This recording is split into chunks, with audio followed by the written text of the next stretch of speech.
Kadufee ammas akkatti narraa banuutu hin jiraatini malee.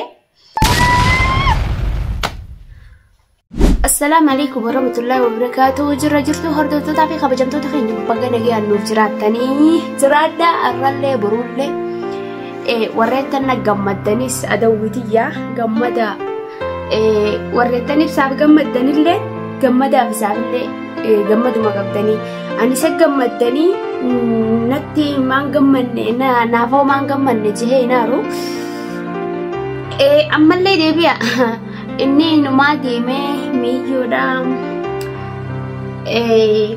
maal jabeeta khaynuun biyyaan si galchaa jeen bakkuma dirree xiyyaaraa ta'e inni itti biyya galchuun deemu san gardeeme achumarra dhaabbateetiin isaan eeggadha bakka inni itti galuu deemu isaaf hin galaasa malee inni isin galu kiyyaa bashoo kana gartaniimi. Saniifuu hordoftoota fi kabajamtoota keenya eenyumaa beelloo hunda bitee fi hin qaanfatu inni wanna hunda bitatee ifiifis bitatee isiifis bitee dhufee bar huccuun tunis taniin jaartii bitee maal godhaan agarsiisa yoo jaartii isaatii bitere fuudhuuf deemaa misala amma jaartiin yoo hin taaneefi saniifuu jaartiifiin bitee beelloon jaartii bitee jee eenyumaa ol qaqqabasaa as dhaabbatee jechuudha. Yoon fi isii fuudhuu keessaa qabaates awwanni fidee huccuu fideen agarsiisuuf hin jirtu saniifuu huccuun inni fidee keessatti naaballa. Anuu takkaaf ittiin keenya mee maal godhaa bitaaf hayyama mee ummattan islaamaa shari'aanii jaartii hayyama jaartiitiin ala jaartii taan aarsaa gabbaa fuudhan ijee shari'aan afur fuudha. Yoo takka jaan shari'aan afur qaddeen jee afur maalii taatee afur mantirqoota namne tanaanis walii galee yoo tana dadhabees firraa yoo baasee yoo immoo lamaan wajjin bulfachuun hin danda'a kaja'u taate jaartuma guddoo mari'achiisaniiti itti deebi'anii xiqqoo fuudhan malee osoo guddoon jirtuu guddoo wal lolanii gabbaanii fuudhuun eessa jirti shari'aatamtu jee akkas shari'aa jeejaan. Inumaa kun beelloo tana hunda fidee hiyya haga inumaa isii walirratti uffattu hunda mee kaayyaddu warra mee usaniin kaayyadda. Huccuu inni isii bite tana isii durattiin kaayyaddaa mee usa. Si dura adumtu gaasilaa bittee fi maallaqa isiitiin bittee silaa. Duraan eelaandii isiniif gurguruu turre gaa waan shabakaadhaa waan shabakaan bitattanii uyi. Arramee tuna eelaandii si hojjaa gurgurtu siin laalaati. Amma niin uffadha hordoftoota fi kabajamtoota keenya mee uffadheetummaan waan hin irraa fakkaadhu sanuuf laala.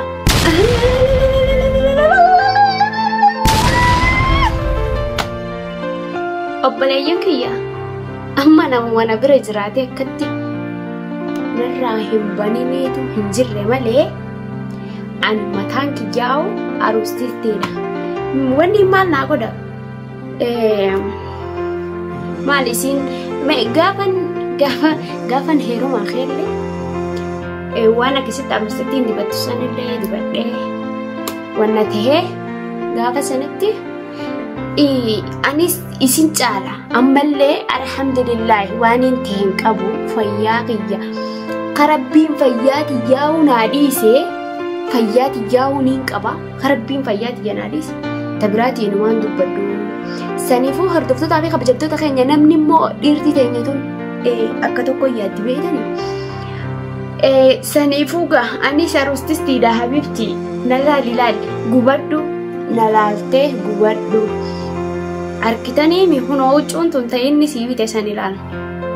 Huccuun tun ta'inni sii bite sani qarshii teetiin keessaafuu qarshii teetiin sii bitee hogganii fi ati akka nama qabeenya tujjaaraa sanitti iflaalee akka waan maallaqa isaatiin bitee si fuudhuu deemutti huccuus bitee maalis bitee jiru sangaa kunoo bitee tanuma laal dhala taanaan kottu narraa furduu akkanan beekutti.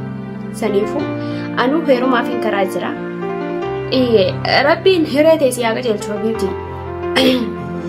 Isinillee rabbi garuu isin lachuutiifillee godhu yoon sii godhe malee siif yoon godhe malee isaafillee godhu. Isammoo akkuma karaa deemtanii makiinaan isin naa garagaltuun isin hin jaa. Du'aayidha isin ammin jaadha furadha ammallee ammaas wanni garteemi natti naafus hin jiru wanni naddeebius hin jiru wanni onneeti jara na dhaabbatuufis hin jiru. Ibsa nan barbaaddu taanaan na dhufuu dhabu na hin barbaaddu na dhufuu dhabu dhagaa ibbeetaami waan taate ibbeeta jechuu barbaadeeti.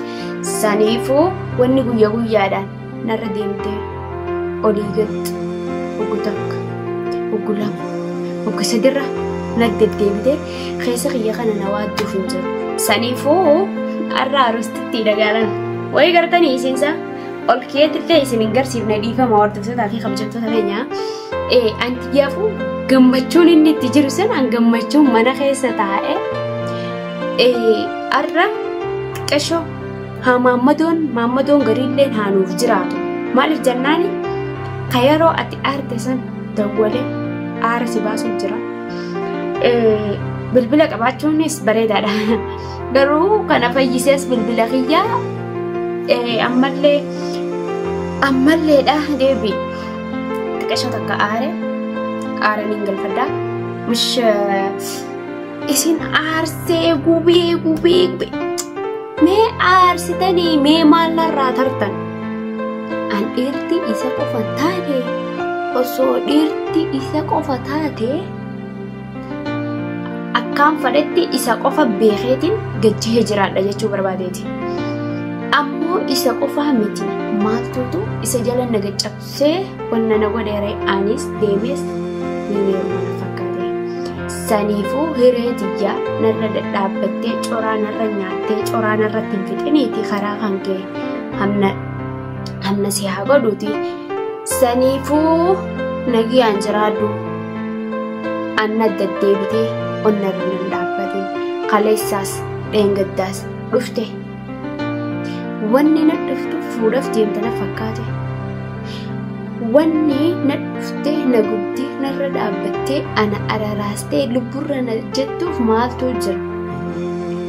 Saniifuu habibii kiyya karaa rabbi siif haa banuu karaa si haa banuu ani immoo narra deddeebitee na hin dhukkubsin jechuu barbaadeeti. Alraa ani fiifuu gammachuun taaddaatiin na jira. Naqshumaan hin dibatini kofeerumaan hin dhaqini malee waan biraa. Ani habibii kiyya kunoo taana magaalaan mee ka dhufee amma silaa ana akkana jirtu tana ana amma akka jirtu tana akkatti narraa banuutu hin jiraatini malee ammallee ni dhufuuf ta'a. An dhufuuf ta'a hin gaddin wanni si gaddisiisaan jiru uffaddeetiin taa'uuf jira. Wanni si gaddisiisaan jirtu alhamdulillahi jaartii jalloo tana si kannees isa sanuu galatoonfachuu qabda jeetiin barbaada jeetiin yaada. Isin garuu silaa hin galatoonfattanii yoo barbaadanillee hin galatoonfatinaadha. Saniifuu amma isin warroottan onneeti jara na deddeemtanii onneeti jara na dhaabbattan obboleechitiyyaa kunis si qofaa fi miti atis kanuma akkanaa deemee ilaalee si yaabitu wanni inni mana kiyya fideefu anumaa kan nuuf na fakkaate na haa agarsiisu malee anumaaf kan nuuf fidee na fakkaate inni illee si bituu barbaannaan tanuma akkanaa bitiif laal tanuma akkanaa tana bitiifi gammachuu barbaaddaa mi gammachiisi amma tafunyaanii qoftiin narraa hafe malee wanna ta'ellee nu jiru akkas hordoftoota fi kabajamtoota keenya.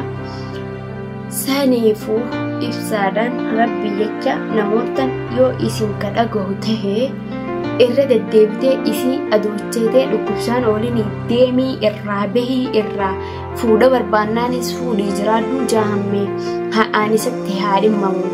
Yeroo takkarra lamarra sadii namni inni ijoolleen taane amma yeroo kanaan dura dabrees miyyoo taane jeeti akkasitti na cafaqee barbare hunda na nyaachise rabbiin inshaallah jaarteen haqa walirraa qaban kajaaniifu addunyaa fi akhiratti taate nagoote illee siin saama'u. Saniifuu nagoote eega nagooteefu akkuma nagoote sanitti atis addunyaa fi akhiratti anillee siin saama'u. Kalaamni kiyya kanuma tanaanillee yoo waateellee ani addunyaa fi akhiratti dhiifamallee siin godhu jiraaddu hanqa jiraattu gaafa guyyaan kee gihee bal'amni keessirra guutame immoo gaafa san if quba qabaattee if yaadatta ammaan dura if yaadannee if yaadadhu jiraadhu amma immoo if yaadannee jiraadhu hanqa feetallee saniifuu rabbii jecha warroottan isaan jarra warroottan dhiiraa jarri saahiba isaa qabaadha yoo isin keessan dhagoote gorsaadha gorsa isa yoo keessan dhagootes birraa gorsaadha yoo keessan hin dhageenyate sitti dhiisaadha saniifuu hordoftoota fi kabajamtoota keenya arraa antanaan isin dhufee borustaniin dhufuu rabbiitu beeka amni maalii fi wanni kana hundaa'u nagooti maali beekta rakkoo tiyyata keessa jirtu mul'ifadha jeetiin ulaagaa hundumaa of fibbanee jechuu barbaadeeti. Saniifuu fibbanuun kiyyaas bareedaadha. Maaliif jennaan taganaatiif hoo akka misilaa bakka naa qaba yookiin immoo wanni kun miidhaa tiyyatana namni kiyya kunis haa argu akkumaan an gubaddu wanatti namni biraa kanaa gubatus jira mookamu. Ani inni na jibbus warri kiyya nan jibbu mookamu. Saniifuu wanni inni narra deddeebi'ee waggaa takkarra lamarra sadiinarra dadhaabbatee onneerra na dhaabbatee onnee na dhukkubsee walirra yaanee olii gayyaanee jiruu wal bisheessinee jireenya addunyaa kana gartee hanqa xiqqaa kana kayoo kam turre bultii nama 70 kanarra hin caallee namni ilmi namaa jechuudha. Wanda wal godha jireenya wal jibbisiisee wanda wal godha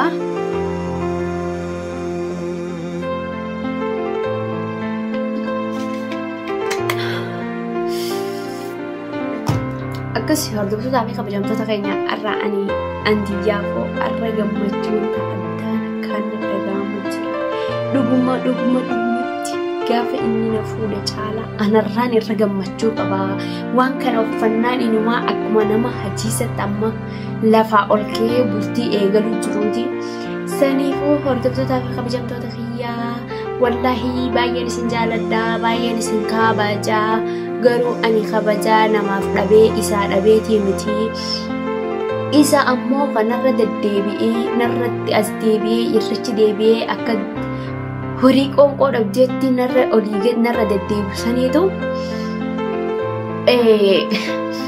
wanna nagoosise malee waan biraatii miti dhiifamaa narraa tahaa ani jireenya kiyya guutuu gammachuun jiraachuu barbaada malee wanna tahee jiraachuu hin barbaadu